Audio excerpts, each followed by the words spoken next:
सो आज हम करने जा रहे हैं आपके चैप्टर नंबर 6 माई चाइल्डहुड। अब ये माई चाइल्डहुड जो है यहाँ पर हम पढ़ने जा रहे हैं एपीजे अब्दुल कलाम के बारे में। उनके बचपन के कुछ स्टोरीज हैं, कुछ इंसिडेंट्स हैं जिसके बारे में हम इस चैप्टर में डिस्कस करेंगे। हम जानते हैं कि डॉक्टर एपीजे अब्दुल कलाम जो थे वो हमारे 11th प्रेसिडेंट थे और वो अक्टूबर 15 1931 में रामेश्वरम नाम की जगह है तमिलनाडु में, वो वहाँ पे पैदा हुए थे। ठीक है, उन्होंने फिजिक्स और एरोस्पेस में इंजीनियरिंग की है और आगे जाके वो क्या बन जाते हैं, साइंटिस्ट। ये बेसिक डिटेल्स हैं जो हमें पता होना चाहिए। इसके अलावा उन्होंने द डिफेंस रिसर्च में और डेवलपमेंट ऑर्गेनाइजेशन में and the Indian Space Research Organisation में भी अपने लगभग 40 साल दिए हैं। इसी वजह से तो उनको हम मिसाइल मैन ऑफ इंडिया के नाम से भी जानते हैं। ये जो स्टोरी है, ये जो स्टोरी हम अभी यहाँ पे पढ़ने जा रहे हैं, उनके द्वारा लिखी गई एक ऑटोबायोग्राफी विंग्स ऑफ फायर में से लिया गया एक छोटा सा हिस्सा है। तो चलो शुरू करते हैं हमारा chapter my childhood. I was born into a middle class Tamil family in the island town of Rameshwaram in the erstwhile Madras state. My father, Jainulabdin, had neither much formal education nor much wealth. Despite these disadvantages, he possessed great innate wisdom and a true generosity of spirit. He had an ideal helpmate in my mother, Ashiamma. I do not recall the exact number of people she fed every day, but I am quite certain that far more outsiders ate with us than all the members of our own family put together. अब यहाँ पे अब्दुल कलाम जी अपनी story autobiography तो खुद ही बताई जाती है, तो अपनी ऑटोबायोग्राफी शुरू करते हैं कि मैं एक मिडिल क्लास मध्यम वर्गीय तमिल फैमिली में एक आइलैंड टापू आया हुआ है रामेश्वरम में, मद्रास में, पहले मद्रास में हुआ करता था, उस स्टेट से बिलोंग करता हूँ। मेरे पिताजी जैनुलाब्दीन जो हैं वो इतने ज़्यादा पढ़े लिखे नहीं थे, ना ही इतने पैसे वाले थे। इसके इतने सारी खामियों के होने के बाद भी उन्होंने हमेशा मुझे इनेट किया मीन्स हमेशा मुझे ऐसा चीज़ देने की कोशिश की जिससे मेरे में हमेशा क्या बनी रहे, जेनरोसिटी यानी उदारता बनी रहे कि दूसरों के लिए हमेशा हमें मदद करना चाहिए। उन्होंने हमेशा मेरी माँ आशी अम्मा को भी मदद की थी हर काम में।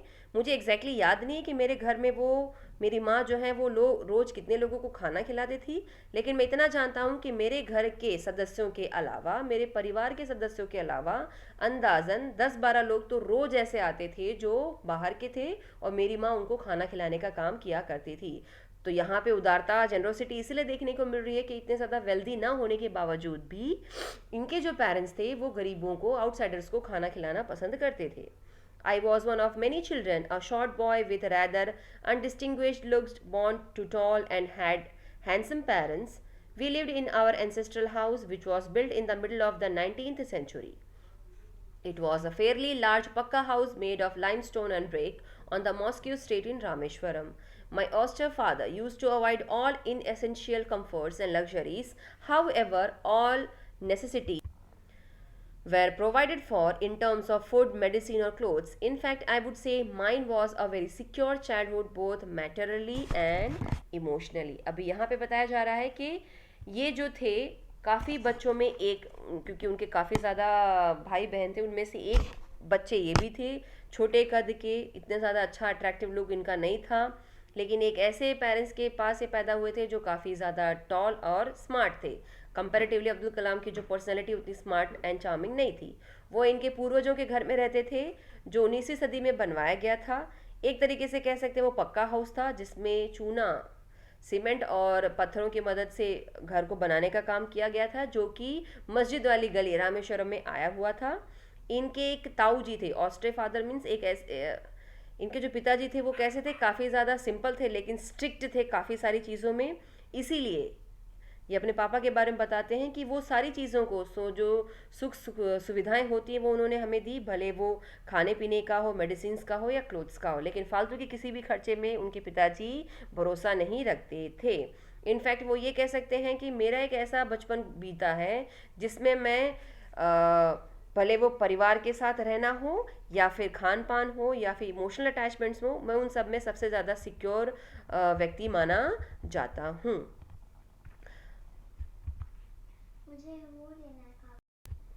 The Second World War broke out in 1939 when I was 8 years old. For reasons I have never been able to understand, a sudden demand for tamarind seeds erupted in the market. I used to collect the seeds and sell them to the provision shop on Moscow Street. A day's collection would fetch me the princely sum of 1 anna. My brother-in-law Jalaluddin would tell me stories about the war which I would later attempt to trace in the headlines in Dinamani.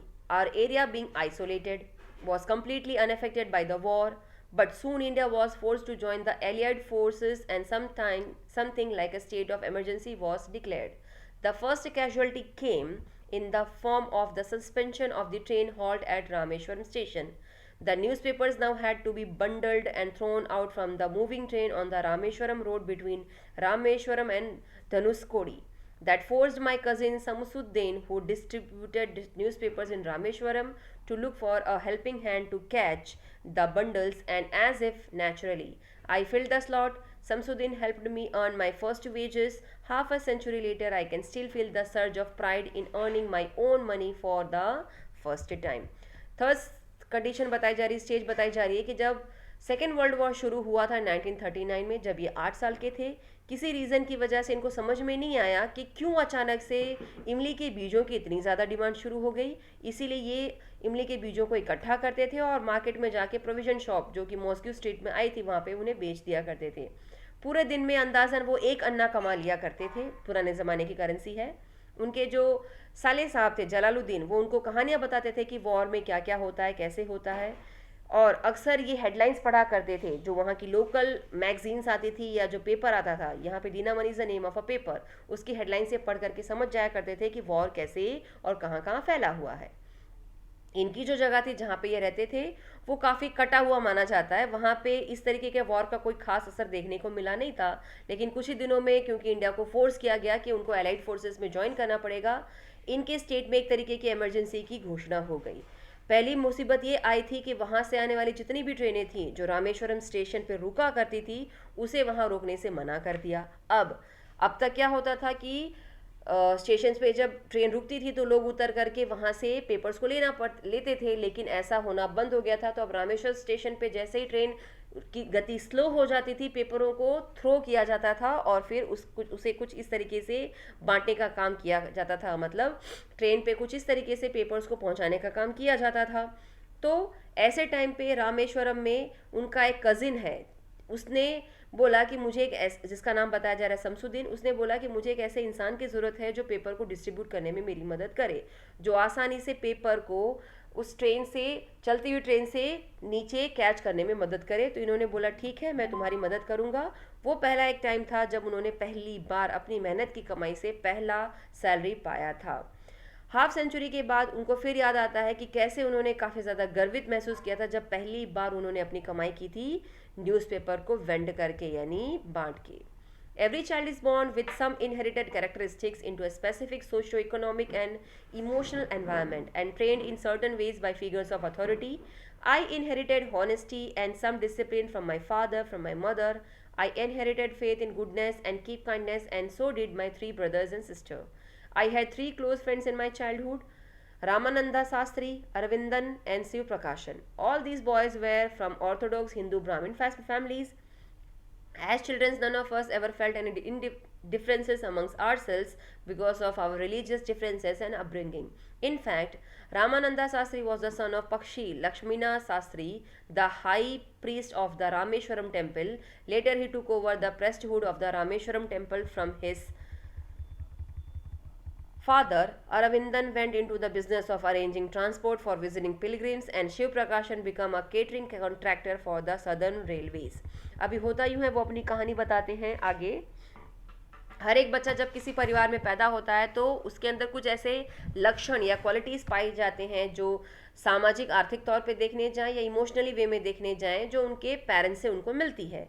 तो यहाँ पे इनको उनके parents से क्या मिला था? Honesty and self discipline, जो उनके माता पिता से उनको मिली थी, और उसके साथ साथ नेकी और दरिया दिली भी उनको उनके पेरेंट्स ने सिखाई थी, जो उनको भी और उनके 3 भाई और एक बहन को भी उनके माँ बाप ने सिखाया था, समझाया था। उनके 3 काफ़ी करीब दोस्त बताए गए हैं जो उनके बचपन में उनके साथ थे। एक का नाम है रामानंदा शास्त्री, एक का नाम है अरविंदन और एक का नाम है शिव प्रकाशन। ये तीनों जो उनके दोस्त थे वो पुराने ज़माने के जो हिंदू ब्राह्मण फैमिली होते थे ना, जिनकी सोच होती थी पंडिताई करना, साफ सफाई रखना, मुस्लिम लोगों के घर जाके खाना नहीं खाना, बिना नहाए किचन में ना जाना, पूजा पाठ करना, कुछ ऐसी फैमिली से ये लोग बिलोंग किया करते थे। लेकिन इन चारों दोस्तों में किसी भी तरीके की इस तरीके की भेदभावना कभी देखने को नहीं मिली। रामानंदा शास्त्री, जो कि उनके रामेश्वरम टेम्पल जो वहाँ पर आया हुआ है, उसके जो सबसे ऊंचे पद पर आए हुए जो पुजारी थे उनके बेटे थे। इसीलिए उनके जाने के बाद रामेश्वरम टेम्पल में जो भी पूजा पाठ करने का काम था वो रामानंदा शास्त्री ने शुरू कर दिया। अरविंदा जो थे उन्होंने अपना एक बिजनेस शुरू कर दिया, ट्रांसपोर्ट करना, उन लोगों के लिए जो पिलग्रिम प्लेसेस पे पूजा पाठ करने जाते थे, यानी जो यात्री होते हैं उनको सुविधा देने का काम, एक स्थान से दूसरे स्थान तक पहुंचाने का काम इन्होंने शुरू करवाया था। और शिव प्रकाशन जो थे वो केटरिंग कॉन्ट्रैक्टर बन गए थे, जो सदर्न रेलवेज में खाना पहुंचाने का काम करते हैं केटरिंग का वो। During the annual Sri Sita Rama Kalyanam ceremony, our family used to arrange boats with a special platform for carrying idols of Lord from the temple of the marriage site, situated in the middle of the pond called Rama Tirtha, which was near our house. Events from the Ramayana and from the life of Prophet were the bedtime stories my mother and grandmother would tell the children in our family. जब भी सालाना एक gathering होती थी श्री सीता रामा कल्याणम का ceremony, जिसमें ये लोग क्या करते थे, बोट्स को अरेंज करने का काम करते थे, एक स्पेशल प्लेटफॉर्म बना करके जहाँ पे मूर्तियाँ जो होती थी श्री राम जी की वो ला करके मैरिज साइट पे, जो मंदिर का विवाह स्थल था, वहाँ पहुँचाने का इनके द्वारा काम किया जाता था, जो तालाब के सेंटर में हुआ करता था, जिसे रामा तीर्था के नाम से भी जाना जाता है, जो इनके घर से काफ़ी क्लोज बताया जा रहा है। रामायण के काफ़ी सारी कहानियाँ और प्रॉफिट की जो पैगंबर आते थे उनकी काफ़ी सारी जो कहानियाँ होती थी वो इनकी बेड टाइम स्टोरीज होती थी, जो इनकी माँ आशी अम्मा और इनकी दादी सुनाया करती थी इनके घर के सभी बच्चों को। One day, when I was in the 5th standard at the Rameshwaram Elementary School, a new teacher came to our class. I used to wear a cap which marked me as a Muslim, and I always sat in the front row next to Ramananda Shastri, who wore the sacred thread. The new teacher could not stomach a Hindu priest's son sitting with a Muslim boy. In accordance with our social ranking as a new teacher saw it, I was asked to go and sit on the back bench. I felt very sad, and so did Ramananda Sastri. He looked utterly downcast as I shifted to my seat in the last row. The image of him weeping when I shifted to the last row left a lasting impression on me. अभी होता यूँ है कि एक incident के बारे में बता रहे, घटना हुई थी एक दिन जब ये 5वीं कक्षा में पढ़ रहे थे रामेश्वरम एलिमेंट्री स्कूल में। इनके स्कूल में एक नए क्लास टीचर आते हैं। अब क्लास टीचर कैसा था? हिंदू था, और क्योंकि ये मुस्लिम थे अब्दुल कलाम जी, तो एक मुस्लिम कैप जो आती है राउंड कलर की वो ये पहना करते थे, जिससे इनकी पहचान हो जाती थी कि ये मुस्लिम बॉय हैं। और ये किसके पास बैठते थे? क्लास में पहली बेंच में जस्ट रामानंदा शास्त्री के साथ वो उस बेंच को शेयर किया करते थे। तो क्योंकि शास्त्री जो था वो हिंदू थे, उन्होंने सैक्रेड थ्रेड पहना था, जिसे जनेब कहते हैं, वो उन्होंने पहना था, जिससे ये जो नए टीचर थे इनको आइडेंटिफाई करने में काफ़ी ज़्यादा इजी होगा कि हिंदू लड़का एक मुस्लिम लड़के के साथ बैठा है जो इनसे पचा नहीं। और फाइनली होता यूँ है कि उस हिंदू टीचर ने, उनके क्लास टीचर ने एपीजे अब्दुल कलाम जी को पहले सीट से उठा करके सीधा लास्ट सीट में जा करके बैठने को कह दिया। जब ऐसा कहा तो दोनों दोस्तों को काफ़ी ज़्यादा बुरा लगता है, काफ़ी ज़्यादा उनको पेन होता है कि अब तक हम साथ में बैठ करके पढ़ाई किया करते थे, आज क्योंकि मैं मुस्लिम हूँ और वो हिंदू है, इन्होंने मुझे मेरे दोस्त से अलग कर दिया।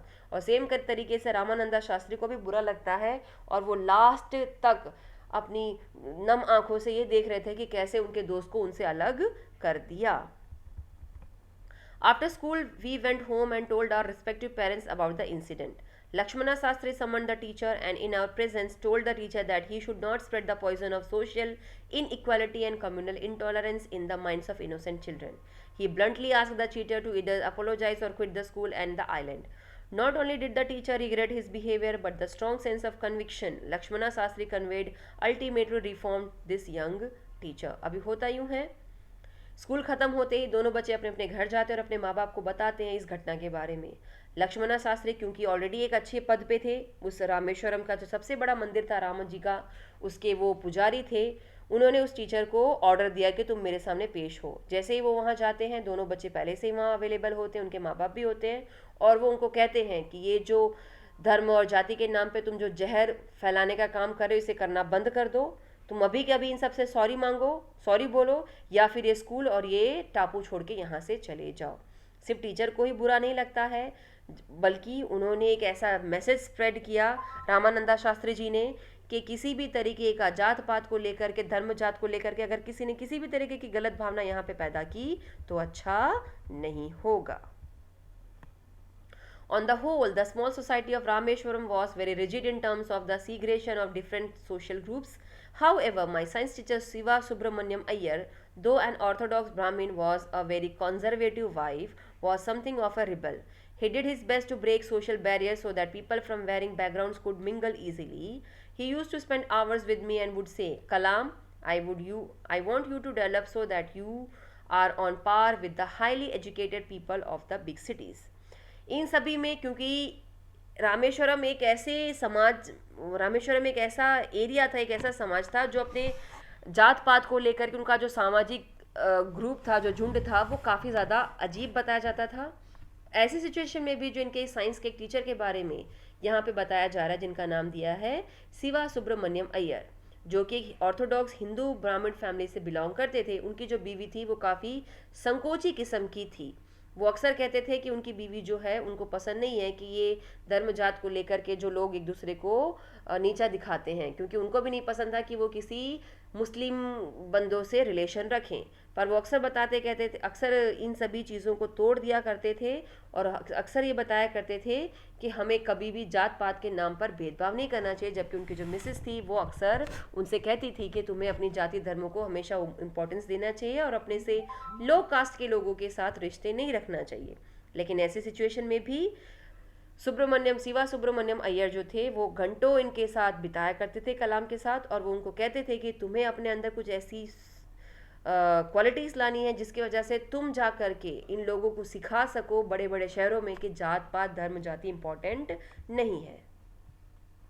One day he invited me to his home for a meal. His wife was horrified at the idea of a Muslim boy being invited to dine in her ritually pure kitchen. She refused to serve me in her kitchen. Siva Subramanya Iyer was not perturbed, nor did he get angry with his wife, but instead served me with his own hands and sat down beside me to eat his meal. His wife watched us from behind the kitchen door. I wondered whether she had observed any differences in the way I ate rice, drank water, or cleaned the floor after the meal. When I was leaving his house, Siva Subramaniam Iyer invited me to join him for a dinner again the next weekend. Observing my hesitation, he told me not to get upset, saying, once you decide to change the system, such problems have to be confronted.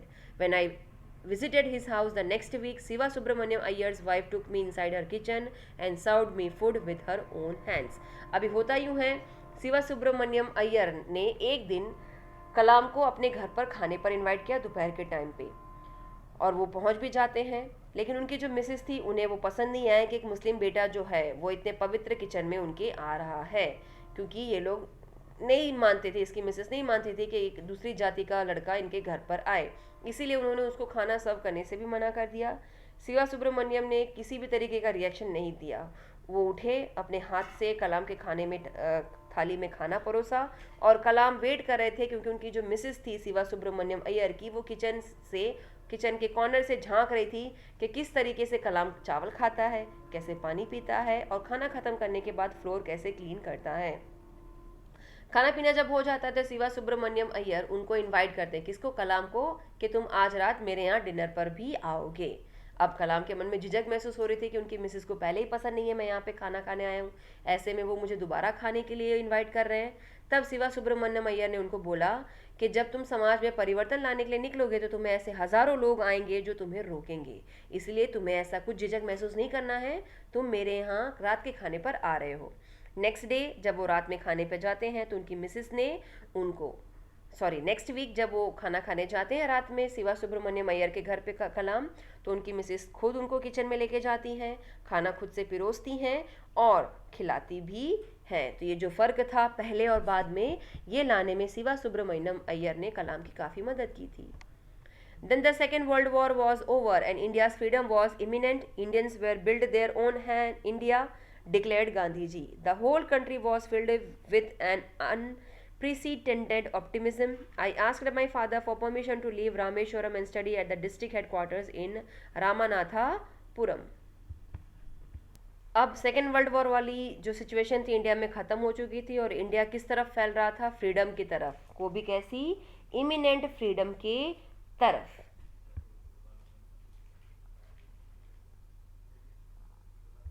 जो कि आगे होने वाला था, क्योंकि भारतीय लोग जो थे वो अपने तरीके से अपने देश को बनाने जा रहे थे, ऐसा गांधी जी ने डिक्लेयर किया। पूरा देश जो था वो काफ़ी ज़्यादा खुश हो गया था, प्रिसिटेंडेड ऑप्टिमिज्म में आ गया था, मतलब जैसा पहले कभी हुआ ना हो, बहुत ही ज़्यादा आशावादी हो चुके थे। और ऐसे टाइम पे किन्होंने कलाम ने अपने पिताजी से परमिशन मांगी कि मैं रामेश्वरम छोड़ के अपनी आगे की स्टडी को पूरा करने के लिए डिस्ट्रिक्ट हेडक्वार्टर्स में जाना चाहता हूँ, जो कि रामानाथापुरम में आया हुआ है। He told me as if thinking aloud, Abul, I know you have to go away to grow. Does the seagull not fly across the sun alone without a nest? He quoted Khalil Gibran to my hesitant mother. Your children are not your children. They are the sons and daughters of life longing for itself. They come through you but not for you. You may give them your love but not your thoughts, for they have their own thoughts.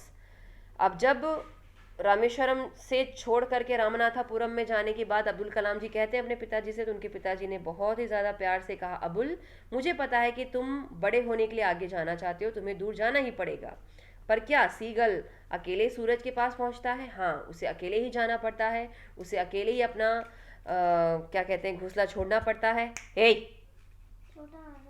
नहीं, वो आगे ये भी कहते हैं, उनकी माँ क्योंकि झिझक महसूस कर रही थी कि मेरा बच्चा भी छोटा है, मैं कैसे अपने से दूर कर दूँ। तब उनके पिताजी ने उनकी माँ को समझाते हुए कहा कि ये सिर्फ तुम्हारे बच्चे नहीं हैं, ये हमारे बच्चे हैं। ये हर उस बच्चों के भाई बहन हैं जो अपनी लाइफ खुद से जीना चाहते हैं। वो हमारे पास आए हैं लेकिन हमारे लिए नहीं आए हैं।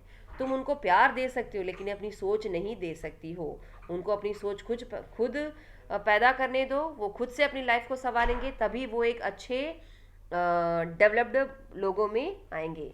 ऐसे शब्दों को सुनने के बाद कलाम काफ़ी खुश हो जाते हैं और उनकी माँ का भी जो झिझकपन था वो दूर हो जाता है। तो ये था आपका चैप्टर माई चाइल्डहुड, जो कि APJ अब्दुल कलाम जी ने लिया है द विंग्स ऑफ फायर से, जो कि इनके ऊपर लिखी गई ऑटोबायोग्राफी है। आई होप आपको ये चैप्टर अच्छे से समझ में आ गया होगा। Thank you.